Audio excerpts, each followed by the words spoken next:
Les éditions Sixtreed présentent César d'Alexandre Dumas, lu par François Cottrell.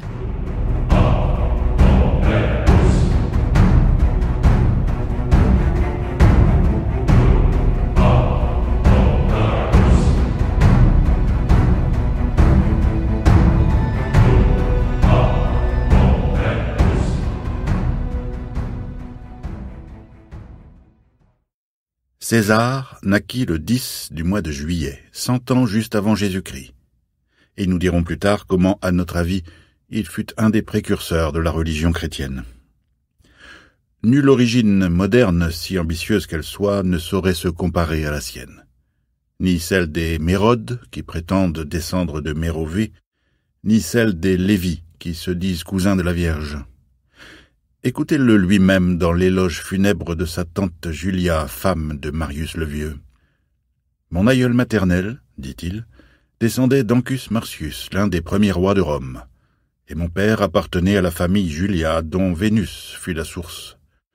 On trouve donc dans ma famille la sainteté des rois, qui sont les maîtres des hommes, et la majesté des dieux, qui sont les maîtres des rois. » Peut-être nous autres modernes, sceptiques que nous sommes, douterions-nous de cette généalogie, mais 80 ans avant Jésus-Christ, c'est-à-dire à l'époque où César faisait son discours, personne n'en doutait. En effet, César avait en lui, transmises à travers les siècles, beaucoup de qualités de ce 4e roi de Rome, qui réunissait, disent les historiens, à la valeur de Romulus, son prédécesseur, la sagesse de Numa, son grand-père, qui avait agrandi et reculé jusqu'à la mer le territoire romain, fondé la colonie d'Ostie, jeté sur le Tibre le premier pont permanent, enfermé dans le Pomerium le mont de Mars et le mont Aventin, et organisé, si l'on peut appliquer ce mot à l'Antiquité, cette fameuse commune romaine, plèbe agricole, qui donna à la République ses plus grands hommes. Vénus, de son côté, a été prodigue envers lui. Il a la taille haute et mince, sa peau est blanche et fine, son pied et sa main sont modelés sur le pied et la main de la déesse de la fortune et de la beauté. Il a 2 yeux noirs et pleins de vie, dit Suétone. Des yeux de faucon, dit Dante, et son nez légèrement recourbé lui donne avec cet oiseau, et même avec l'aigle, une de ces ressemblances comme en ont avec les animaux véritablement nobles, les hommes véritablement grands. Quant à son élégance, elle est proverbiale. Il s'épile la peau avec soin. Il a, même dans sa jeunesse, ses cheveux rares qui lui feront une calvitie précoce. Ses cheveux, il les ramène donc avec le plus grand art sur le devant de sa tête, ce qui fait que Cicéron ne se défie pas de ce jeune homme si bien coiffé et qui se gratte la tête avec un seul doigt pour ne pas déranger l'économie de sa chevelure.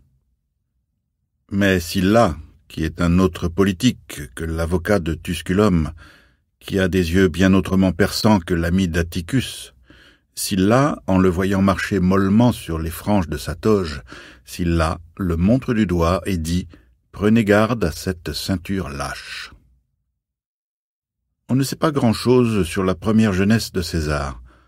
Rome, occupée des sanglantes disputes de Marius et de Sylla, ne fait point attention à cet enfant qui grandit dans l'ombre.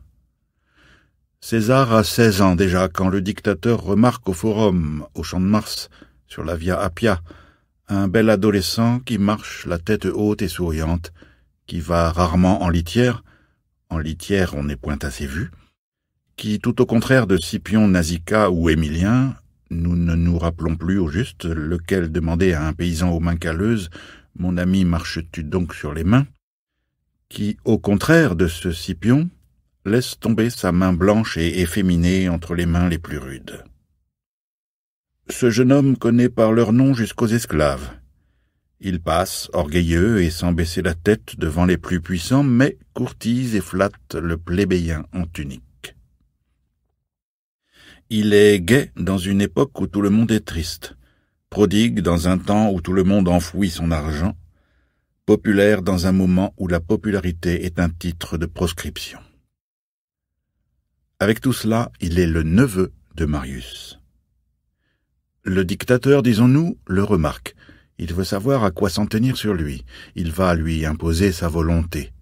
Si César cède à cette volonté, Sylla s'est trompé. S'il y résiste, il a bien jugé César.